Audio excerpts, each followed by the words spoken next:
On a tous entendu parler des mots ICO, IDO, IFO, ISO, ainsi de suite. On est parfois perdu. Dans cette vidéo, nous allons aller dans ces détails, dans le détail de chacun des éléments et vous comprenez quelle est l'importance de chacun.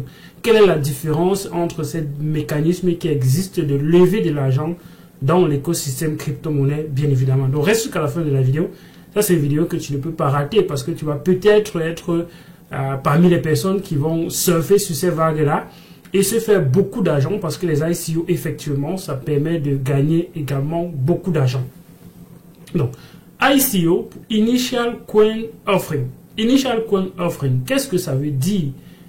Autour des années 2017, avec les smart contracts qui sont arrivés sur la blockchain d'Ethereum, plusieurs personnes ont donc trouvé ce mécanisme-là de lever de l'argent de façon décentralisée. Parce que si je fais simplement la promesse que je vais te donner quelque chose et toi tu me donnes ton argent, qu'est-ce qui garantit que je vais effectivement te donner cette chose? On va dire ok, on va faire quelque chose de simple, ok? On va donc dire ceci. Je vais donc expliquer ce que je vais faire. Je publie un white paper. Je vais faire une campagne marketing pour permettre aux gens de lire ce white paper. Je vais donc écrire un smart contract et ce smart contract va donc avoir les tokens distribution qui disent tu envoies quelque chose dans ce smart contract. On définit le montant, par exemple 1 pour 1 Ethereum, on va te donner telle quantité de crypto-monnaie. Ça c'est écrit dans le smart contract. Et quand tu vas donc envoyer l'argent dans le smart contract, on va donc te donner le token en retour. Donc en réalité, ce que tu es en train de faire dans un ICO, c'est que tu prends un token qui n'a pas de valeur et tu donnes un token qui a déjà une valeur connue. Et pour le projet, ils vont donc prendre ce token qui est déjà connu et peut-être le vendre pour développer le projet qu'ils sont en train de vouloir faire, bien évidemment. C'est trop idéal comme ça, c'est trop idéaliste comme ça. Et plusieurs personnes se disent, waouh, c'est une façon d'entrer early dans ce projet. C'est une façon de participer à ce projet beaucoup trop tôt, avant que le grand public n'ait au courant, parce que quand ça sera listé, c'est là où les gens vont connaître ce projet. Et donc, les personnes qui ont acheté très tôt pourraient comme ça se faire beaucoup d'argent, bien évidemment. C'est ça le schéma classique dans les IPO, qui est comme ça le Share Offering. Donc, on va mettre les projets en bourse et quand une entreprise va être cotée en bourse, on va donc pouvoir donner la possibilité aux gens parfois de participer très tôt, comme le cas de Coinbase par exemple. Donc, c'est un moyen pour des projets de se lancer. ICO, quelle est donc la différence avec d'autres projets? Les ICO ont ceci de particulier que c'est le projet lui-même qui conduit sa levée de fonds. Mais on va parfois avoir des sites comme celui-ci où des gens vont pouvoir dire, ok, nous, voici comment on veut participer à cette levée de fonds, comment on voulait que cette levée de fonds se passe. C'est eux qui vont coder le smart contract, c'est eux qui vont coder un site comme celui-ci pour permettre aux gens de participer avec soit l'Ethereum, soit le BNB, ainsi de suite, donc différents moyens.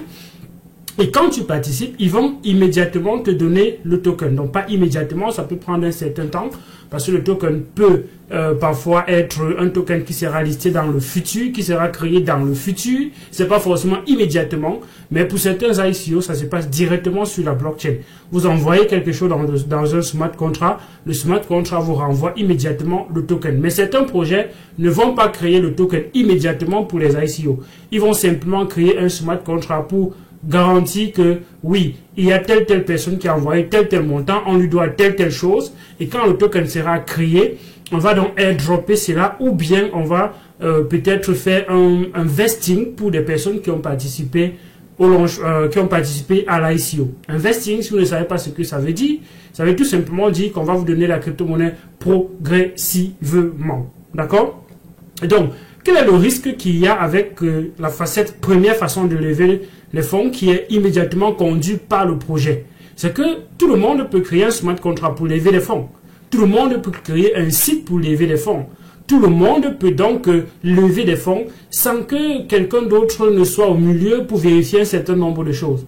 Et c'est comme ça que plusieurs personnes ont perdu de l'argent en 2017 avec des projets qui se lançaient, avec des belles idées, des beaux white papers, des beaux sites, et ainsi de suite.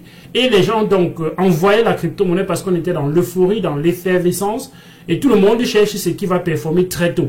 tout le monde cherche ces pépites-là. Tout le monde cherche quelque chose qui va avoir beaucoup de taux et être le premier sur quelque chose. Et c'est comme ça que plusieurs projets ont lancé leurs ICO et ont arnaqué beaucoup de personnes et plusieurs personnes ont perdu de l'argent. Moi-même également, j'ai perdu beaucoup d'argent dans les launchpads, bien évidemment. Ok, ça c'est une façon qui est classique de lever les fonds. Il y a maintenant une deuxième façon de le faire. Supposons que on va avoir une entreprise qui est au milieu et qui est censée contrôler un certain nombre de choses. Donc une entreprise comme un incubateur ou bien comme un financeur, comme un vesting, qui va dire ok, venez chez moi avec vos idées.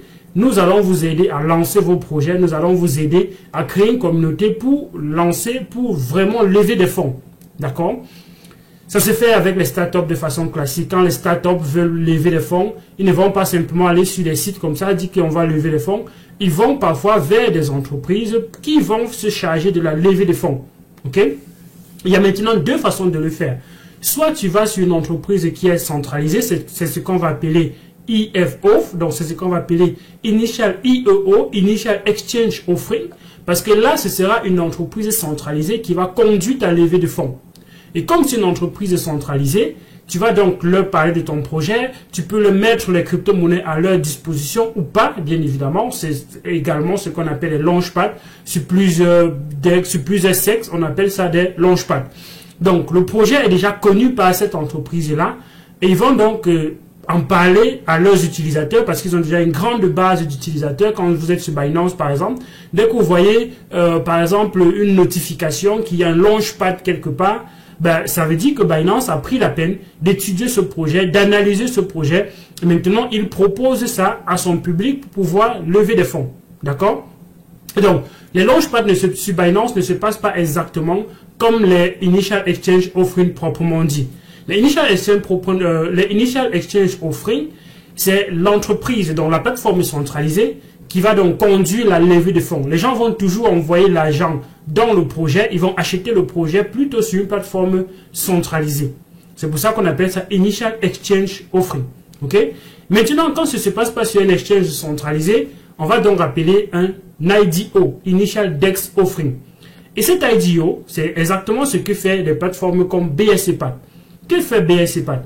BSCPad va avoir une plateforme qui va recenser un certain nombre de personnes autour du projet, en fait un certain nombre de personnes autour de la plateforme et maintenant proposer des projets qui veulent se lancer à ces personnes-là. Et maintenant pour permettre que les personnes puissent être quand même récompensées d'une certaine façon, de créer de l'incentive, ils vont créer leur propre token et dire pour participer à ces projets que vous allez avoir sur notre plateforme, vous devez avoir notre propre token. C'est pour ça qu'on va avoir les tokens des launchpads. Les launchpads vont avoir leur propre token. Le business model derrière, c'est simplement ça. C'est de pouvoir faire en sorte que les personnes qui participent aient un autre token en dehors du token qu'ils doivent normalement utiliser pour acheter ces projets. Et donc, les DEX ont la responsabilité d'analyser ces projets avant de proposer au grand public. Ça, c'est ce qui devait être la logique. La logique, c'est que il y a une entité au milieu qui conduit la levée des fonds. Et cette entité au milieu est censée contrôler au moins les projets qui viennent vers eux pour pouvoir solliciter les plateformes pour se lancer. Ils doivent étudier le projet, ils doivent se rassurer que ce ne sont pas des arnaqueurs, ils doivent se rassurer que les fonds ne sont pas mis immédiatement, totalement à leur disposition. Ils conservent une partie et ils donnent les fonds au projet progressivement pour éviter que le projet prenne tout l'argent et se barre avec, comme on a vu dans le premier cas. Dans le premier cas ici, rien ne vous dit que le projet ne va pas prendre tout l'argent immédiatement que la levée de fonds est terminée. Ils récupèrent tout l'argent et ils disparaissent avec la caisse. Rien ne vous dit cela, en fait. Et donc, s'il y a une entreprise au milieu, s'il y a une entité au milieu qui contrôle un minimum de choses et qui, par exemple, ne leur donne pas tous les fonds d'un coup, ça peut être intéressant. Voilà pourquoi on va préférer les IDO ou bien les IEO dans le cas où on veut plutôt avoir une entité au milieu qui a son travail, son métier, d'une certaine façon, sa tâche, c'est de contrôler ses projets. Mais ce qu'on va observer majoritairement dans cet écosystème crypto-monnaie, c'est que ces IDO-là ne vont pas faire le due diligence, ils ne vont pas faire ce qu'ils ont à faire normalement. ils vont simplement vouloir qu'il y ait beaucoup de projets sur leur plateforme et ils vont donc lancer tout et n'importe quoi parfois. Parce que vous imaginez pas être sur une plateforme comme celle-ci, vous passez des mois où il n'y a pas de projets qui sont lancés. Qu'est-ce que ces plateformes vont faire? Ils vont donc pouvoir, et s'il n'y a pas de projets qui sont lancés, ça ne crée pas également de la prise de valeur pour leurs projets. Et du coup, ils ne vont plus prendre la peine de lancer uniquement des bons projets. Ils vont simplement lancer des projets comme ça, et s'il y a un projet qui les sollicite, ils vont simplement lancer comme ça. Déjà que plusieurs projets, peut-être, ne vont pas les solliciter parce qu'il y a des frais qu'ils doivent payer à cette DEX-là pour pouvoir se lancer. Et donc, ils vont parfois se dire, ben, pourquoi payer à un DEX alors que à une plateforme de Launchpad, alors que moi, je peux effectivement lancer moi-même mon projet. Donc, parfois, ils ne vont pas solliciter cette plateforme ici. Et donc, comme ces plateformes vont avoir peu de projets pour lancer, ils vont donc lancer tout et n'importe quoi. Dès que tu les sollicites, ouf, enfin quelqu'un nous a sollicité, ils vont donc lancer tellement de projets et tellement de conneries parce que ces projets n'ont pas toujours pour objectif d'apporter quelque chose d'intéressant. Ou bien parfois, ils veulent apporter quelque chose d'intéressant, mais ils n'ont pas toujours les capacités, ils n'ont pas toujours l'équipe qu'il faut. Ils ne peuvent pas parfois payer des grands développeurs pour pouvoir exécuter ce projet. Et parfois, les fonds qu'ils vont lever ne sont pas assez suffisants. Donc, ils vont prendre de l'argent et ils vont se barrer et plusieurs projets vont mourir. Si on va sur BSCPad, par exemple, et on regarde la majorité des projets qui se sont lancés sur BSCPad, ces projets ont très mal performé. Ces projets ne valent quasiment rien aujourd'hui. Ne valent quasiment rien. La majorité des projets qui sont lancés sur ces Launchpad ne valent quasiment rien aujourd'hui. Donc, il faut comprendre ce risque-là. Bien qu'il peut avoir des bénéfices du fait de participer très tôt, il peut avoir également de gros risques en participant très tôt, sur tout et n'importe quoi, parce que ce sera une tendance.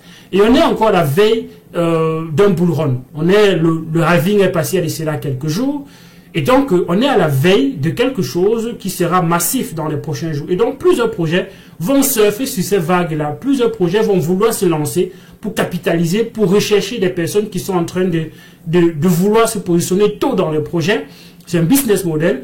Ils vont donc lancer des projets avec des beaux white papers, des beaux sites. Vous allez participer, ils vont prendre la caisse et ils vont prendre la crypto-monnaie, ils vont se barrer avec la caisse, bien évidemment. Une autre façon de faire ce qu'on a vu, on a parlé déjà de ICO, on a parlé de IDO, on a parlé de IEO, de IEO.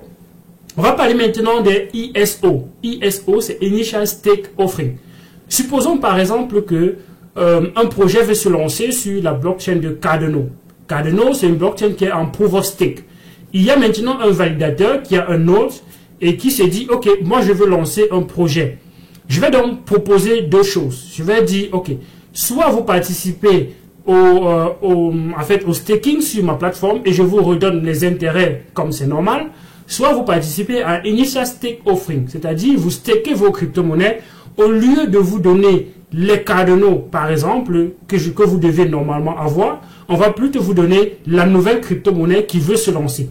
C'est comme ça que des projets comme Merge se sont lancés. Des projets comme SundaeSwap, c'est comme ça qu'ils se sont lancés. Ils se sont lancés au travers des Initial Stake Offering. Donc, tu bloques tes Cardano dans un protocole qui, naturellement, valide les transactions. Ça permet de valider les transactions. Et donc, tes bénéfices ne sont pas donnés à la crypto-monnaie que tu es censé avoir du protocole, mais plutôt à une autre crypto-monnaie qui te sera donnée peut-être immédiatement, peut-être par la suite, comme ça a été le cas du MED. Le MED a été donné plus tard, on n'a pas donné immédiatement. Ok? Donc, ça, c'est la différence qu'il y a entre ces différents mots-là. ISO, IDO, ICO, ainsi de suite. Vous connaissez maintenant la différence. Quels sont les avantages?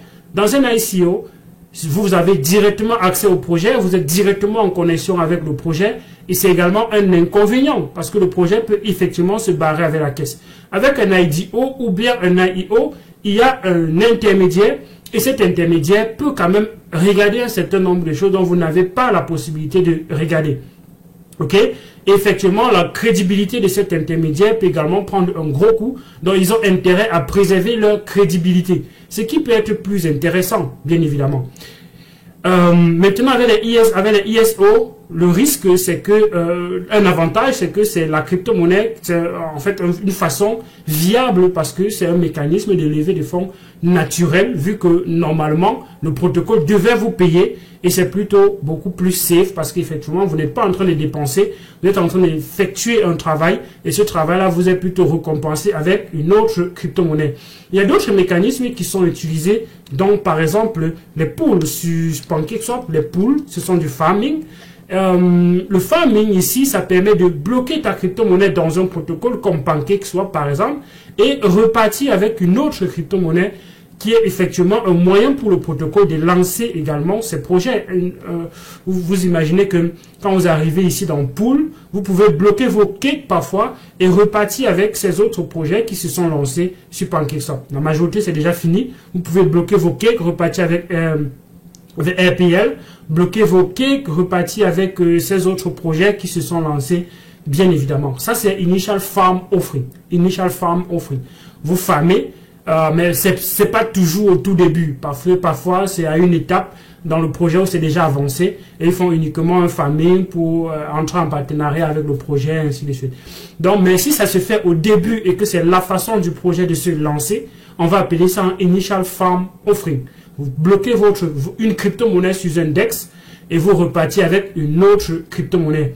Quel est le mécanisme que tu utilises? Moi, j'ai beaucoup utilisé les IDO de PancakeSwap, par exemple, les Initial Farm Offering, les IFO de PancakeSwap.